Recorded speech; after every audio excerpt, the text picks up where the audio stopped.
You know, with Lebanon is very strong. If you cannot hold Lebanon at your hip, do not walk him. Same goes for every other dog in there. If it's dragging you down the kennel halls or you're struggling even the slightest bit, ask somebody for help. It's nothing bad. It's nothing you're doing. Yep. It's just don't be afraid of like defeat, if you will. Just ask somebody for help because we have small dogs, we got big dogs, we have pregnant dogs. It can go bad really, really quickly, even just through the kennel. So like, you know, just in case. That's it, guys. You have to be honest. You have to say, I'm not comfortable handling this dog, and then don't handle the freaking dog, right? If you're uncomfortable, there's a reason you're uncomfortable. Number one, the dog's going to sense you being uncomfortable too. So it's going to amp the dog up. Even a normally cool dog is going to sense that you're uncomfortable. The dog doesn't understand why you're uncomfortable. Oh, this dog's going to drag me. I know it. He always drags me down the hall. He doesn't know why you're uncomfortable, right? They don't speak our language. So if you're uncomfortable, just don't handle the dog. Go ask for help. There's no shame in that game. Use the sidewalk when you're able to. Don't get run over. Hip technique for pullers. So, perfect. So, oftentimes, everybody wants a German Shepherd, right? And so I have these like little 90-pound females that want these huge German Shepherds, and they're working class dogs. So I'm like, you don't know what you got to. You're like Maligators, right? Everybody wants a Mally because all these shows came out with Malinois on TV and on the movies. So everybody thinks a Mally's a great dog to have, and I'm like, you want a recommendation on a Mally? Don't get one, right? That's my recommendation unless you're going to have the dog doing work. And most of the time they're not. They expect this Mally to be like the ones in the movies that cuddle up with the family. Yeah, they do for 5 minutes a day. But if you can't hold a dog back or you're out walking and you thought that that 225-pound Mastiff was going to be controlled by you, it may be in the facility, but you get out and all of a sudden something happens, the dog's pulling you towards somewhere. Most of you, especially the younger ones, are not going to be strong enough. Number one, don't put your arm through this. You're going to get your arm broke, your wrist broke. You're going to get a cast. It's not attractive, right? So learn to hold your leash like that, right, through your thumb. If you break your thumb, not that big a deal, right? They can sew them back on. They do it all the time, okay? So hold it like that. I can let go quickly if I need to. One of the things we learned in horses, right, was that you don't ever tie the horse off to you. Why? Because it's going to be bad, right? When the horse decides to take off, you're going with it. So, you know, you don't ever tie the horse like around your waist. Like I've seen people do that, and I'm like, oh man, you're one step away from being a cowboy, in a way that you don't want to be, right? Easy there, John Wayne. Yeah, exactly. But avoid putting your hand through and holding on like that because you're going to get your wrist broke, right? You need to be able to let go if heaven forbid something's going to happen, because the time that you have your wrist through, something bad's going to happen and you're not going to be able to get your wrist out. So we double leash all of our dogs if they're out walking. How would you recommend doing that? So if they're on a slip lead, they're on a slip lead and a clip. Mm-hmm. So how would you recommend they hold? So yeah, yep. So as far as double leash, again, right, I can do that just as easily with a double leash if I need to, right? Or I really don't like putting but if you have to, if you're going to put one through your wrist, right, then your other one, right, you should have like this. I don't recommend putting my wrist through the loop. I think it's an invitation for failure. However, right, this lead's a little longer. 6-foot leads are nice, but it makes the technique a little bit harder that I'm about to show, and that is, if you can't control the dog, right? We all got butts, right? Magic Mike, right? Put the leash around your waist and hold the dog back like this. Why? Because you can sit into the dog, right? And keep your balance, right? So the dog's pulling against your hip. The dog is not pulling my ass across this floor, right? But if I have my arm out like this, guess what? A little bit easier for the dog to get me off balance. And once you start falling forward, you're going for a ride. Right? So you can at least wrap the leash, right, and sit into it. And you can hold the dog back like that. No, father, no, right? Until the situation gets calmed down. So if you need to, just put the leash around your back, right? Or Fido starts pulling when he sees another dog. Guess what? Prepare yourself. Put that leash around your back, sit into it, and get ready. There goes Fido, right? He can't go anywhere. I have him. He has to pull my butt. He's probably not going to be able to do that very well. We hope.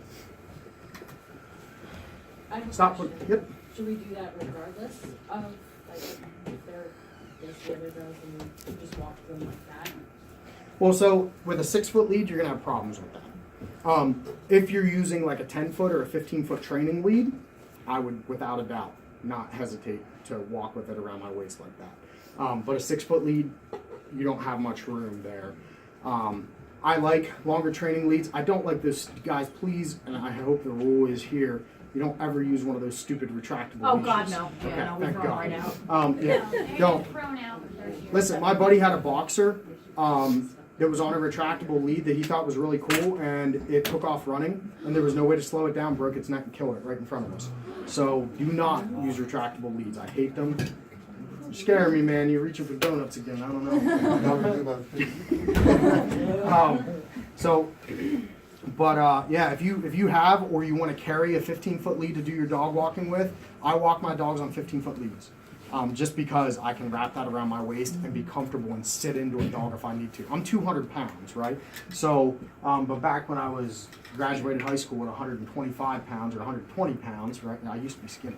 And I got old. But so, you know, back then you had to learn. I trained horses is what I did when I was younger. So I got really good at figuring out ways to hold horses down. So that's one of the tricks, right? Go behind your waist and you can control the dog. So, but if you're going to use a 20 or 15 or a 10-foot lead, don't be stupid and give the dog the whole lead, right? Then you're back to square one where the dog's out here and now it's too late. So keep, you know, a little bit for you to close. Again, we always recommend in the horse world, you know, if you're going to do this, I know. I'm sorry. right? Be careful doing the old wrap, right?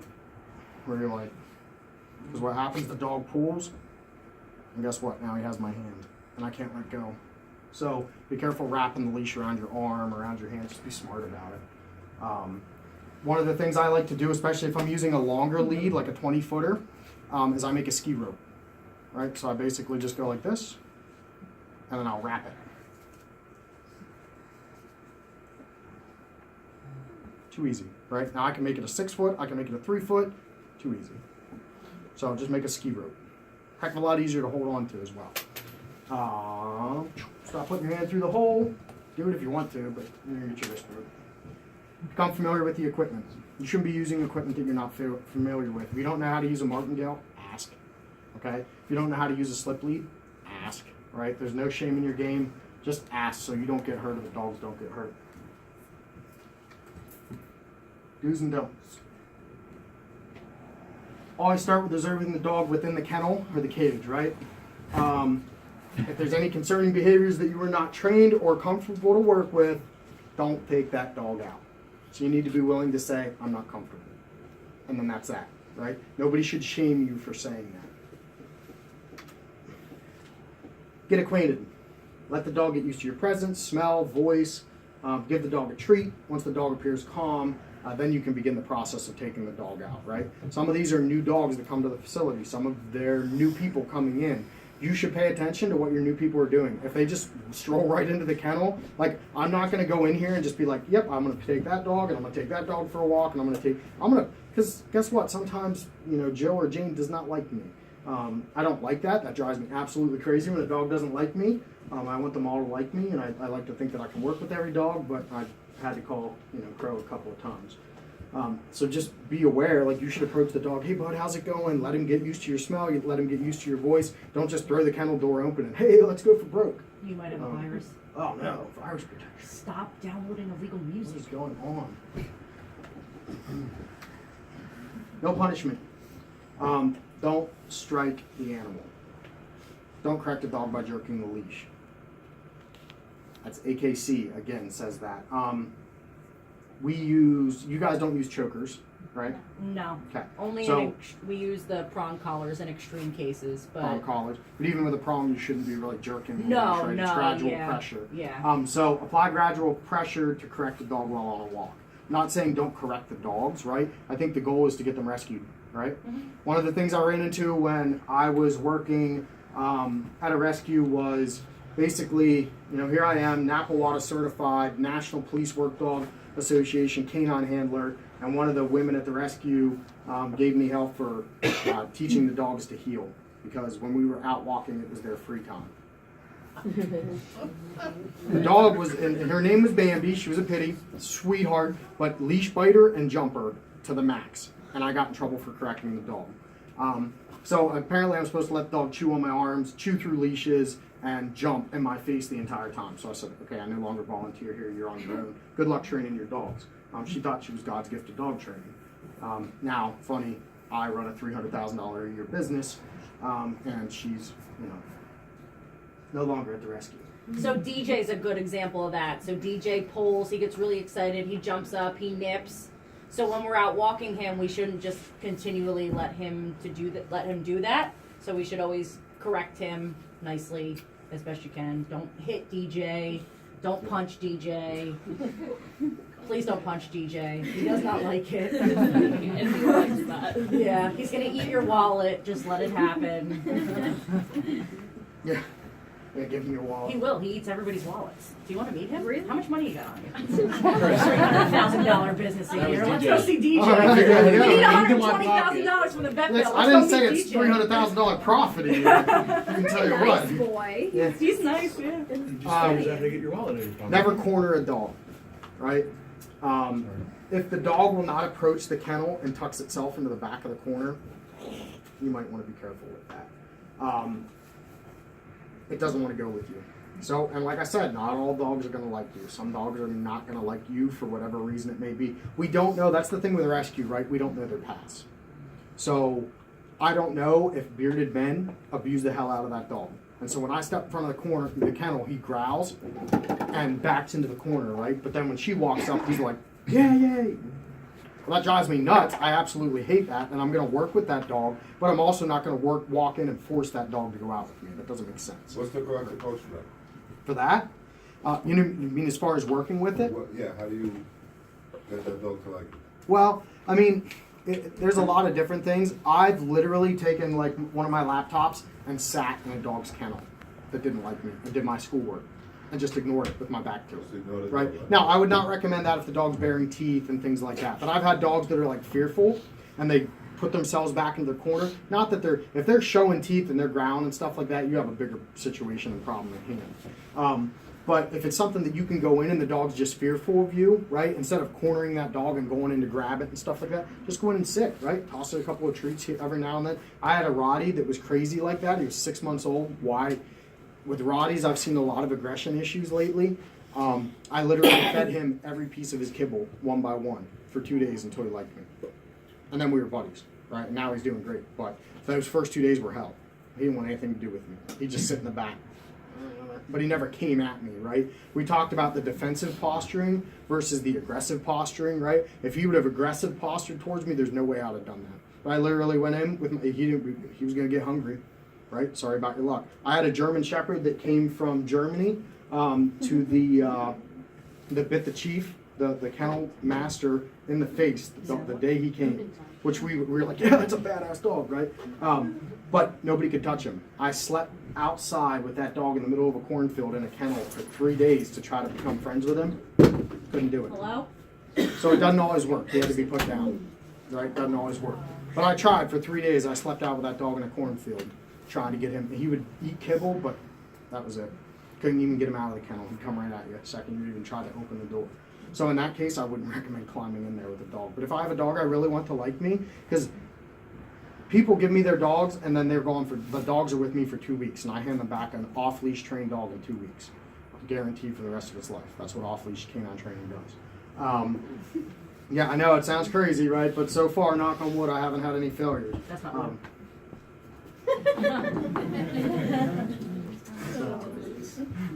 How do you even get her here? Keep your balance. Always keep your balance well with the dog, feral cats, right? Wildlife, prey drive, right? They go into prey drive, they're going to chase. So keep your balance. Don't be. The one thing I see people do that pisses me off all the time: cell phones. Right? If your face is buried, some people cannot walk and talk. Right? So you're going to tell me that you can text and walk a dog that pulls on a leash and yeah, okay. Number one, your phone screen's going to get broken. Number two, I say in here, you're representing the Husky House when you're walking dogs. You need to keep an eye on your assigned pup. Every nonprofit is one bad news story away from closing its doors.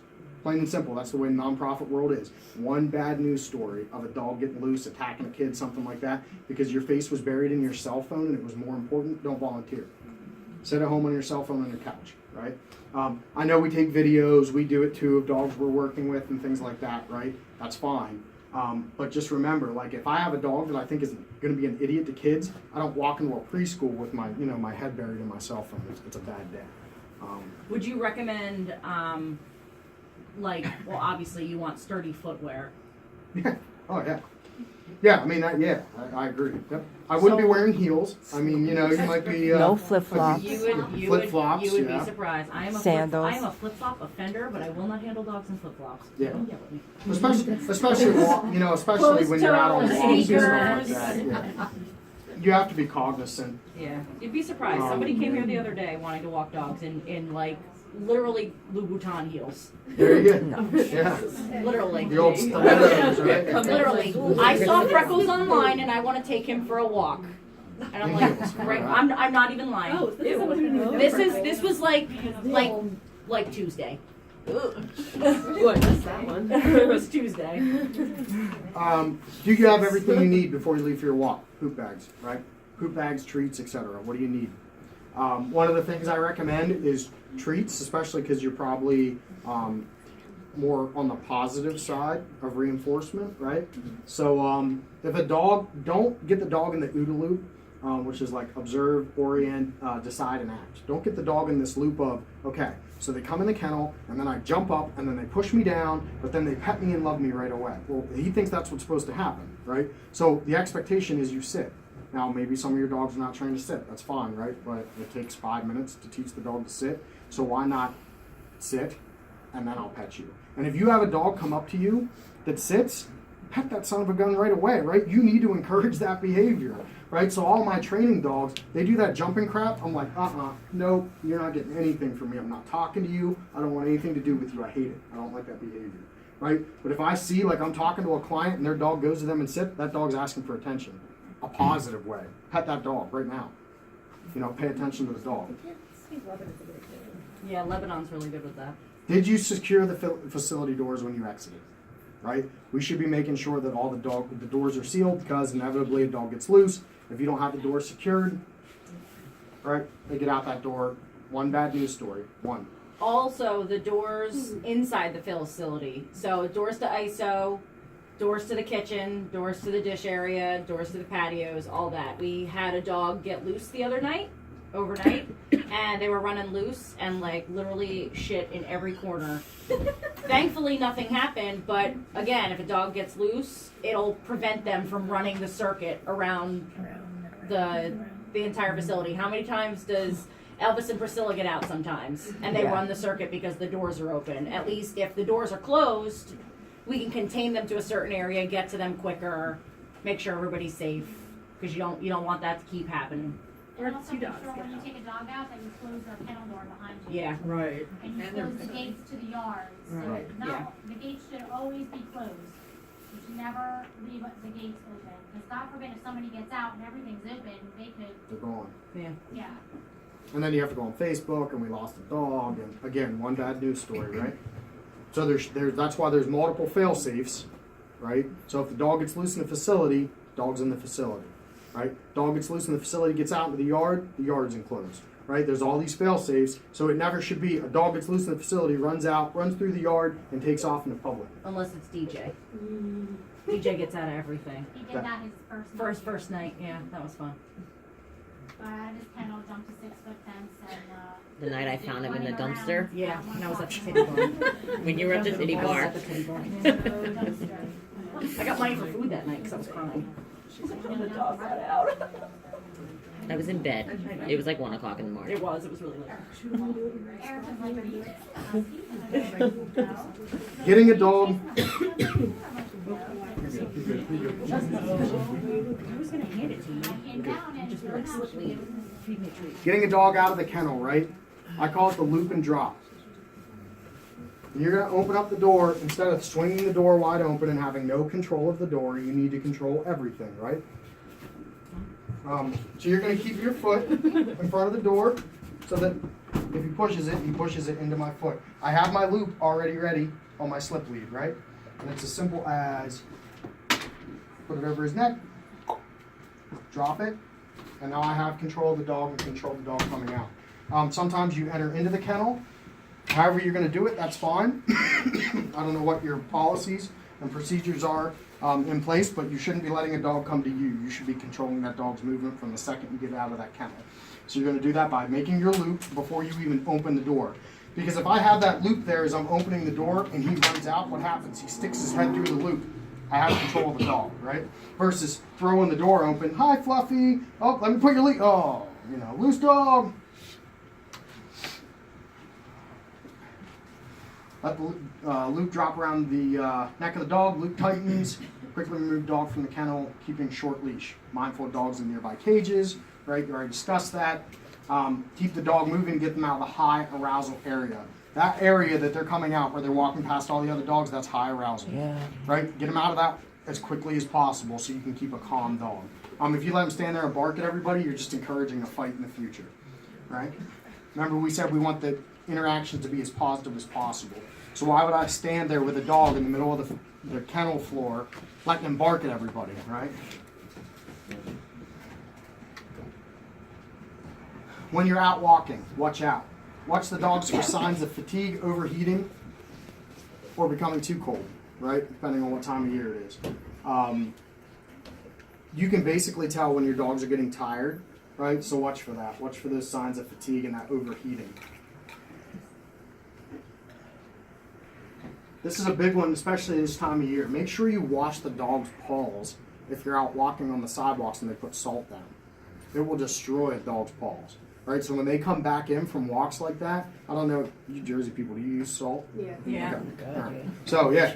So, It's one state over. I mean, it kind of is like its own country in here, man. You guys don't even obey speed limits. I think I was doing 100 in the slow lane. Listen, you're just wrong because there's no such thing as pork roll where you live, so you suck. That's right. So make sure you wash the dog's paws, right? That salt will tear up the dog's paws.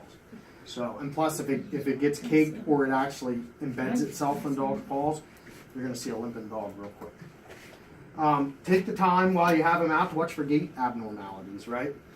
If you see something you're worried about, mention it to the staff. Hey, I think this dog's limping. They can look and say, Fluffy's always done that, right? Or, oh, that's something new. What's going on? Might have something as simple as a broken nail. But that you're the eyes and ears of that dog when that dog's out, right? So if you're watching and you're like, man, Fluffy's not acting right, report it. So, that's it, right? Hopefully I didn't bore you too much.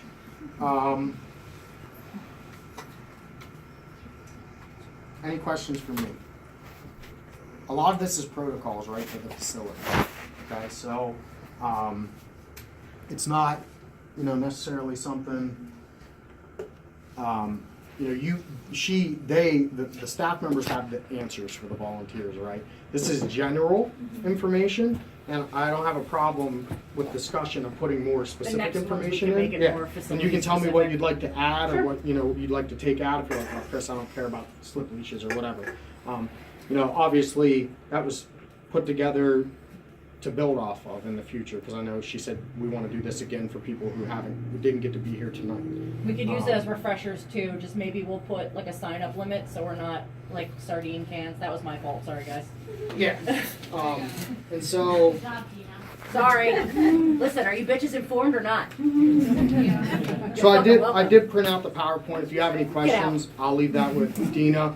The other thing that we had at our kennel that worked well was dog walking levels.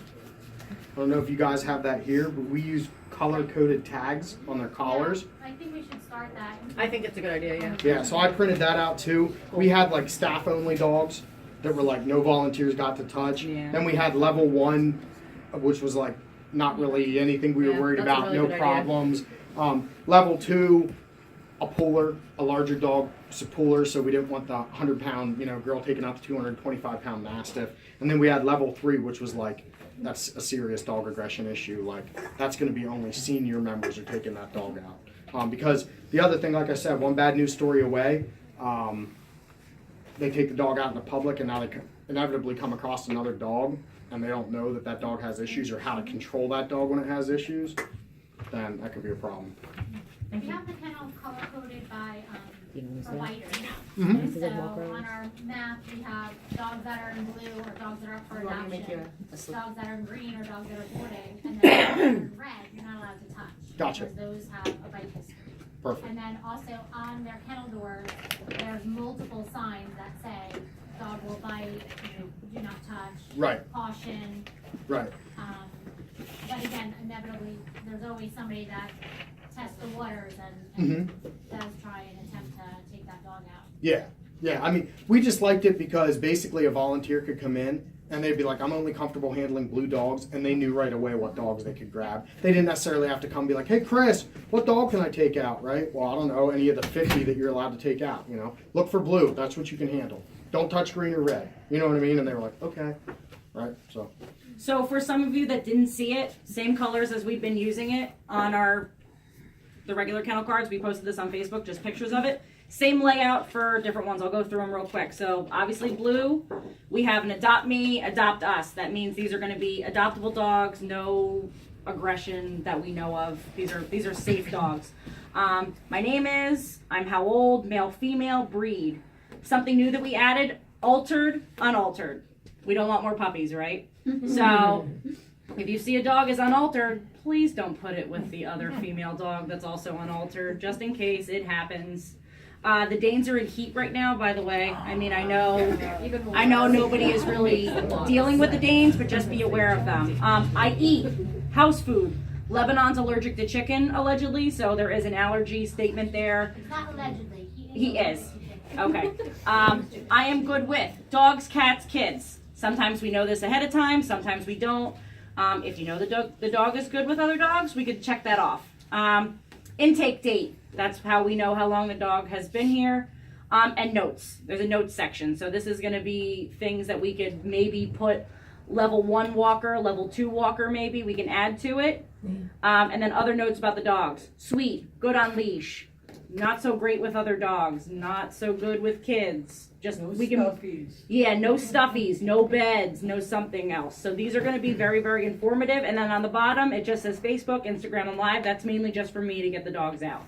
Also, with the unaltered, a lot of the times, unaltered males will hate Other males. Unaltered males. Yeah. So if the dog is neutered, maybe don't put them. They And shouldn't be, even with females. they shouldn't be in playtimes until they're spayed. Yeah, So they The red should be one. By themselves. If exact the it's same red, thing. Don't touch Don't it. touch it.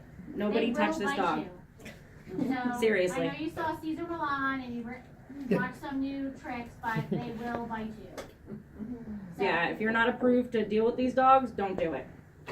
And if you do take out a red dog, you'll be asked to leave and you won't be able to come back. So, Boarding and daycare. Daycare's orange. Boarding is green, right?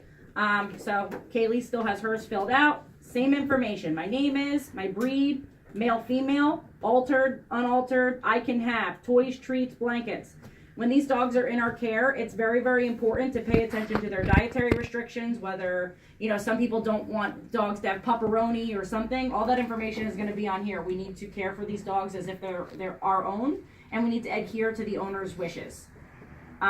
Did they have a leash or a harness with them? We don't usually let them keep their stuff here, but sometimes if they're coming from work, the dad's picking up or dropping off and the mom's picking up later, sometimes they have to leave it here. This is just so they don't get lost. Dog friendly, yes or no? Notes, same thing. Emergency contact, very, very important to always look for an emergency contact. If it's not on there, call me. You guys are never really supposed to be in charge of filling these out. It's just the kennel techs. But this information is very, very vital and it's important. The only thing that's really different for the boarding one, grooming, you guys don't have to worry about unless they're really, really dirty. Just kind of keep in mind that they need to get a bath. Checked in, checked out, notes, emergency contact. So these are our kennel cards. Erica has blue ones for hers. I don't know what she's going to do for you guys. But it's the same kind of layout. If anybody has any questions or wants to add anything to these cards, if they make an observation, let us know and we'll add it. I mean, also when the dogs are outside in playtime, don't let them dig humongous holes and Yeah. roll around and get themselves covered in mud. So be aware of what's going on. Redirect them, play with them, do whatever. Just don't let them dig humongous holes and get covered in mud. any other questions about anything? Dogs, notes, nothing?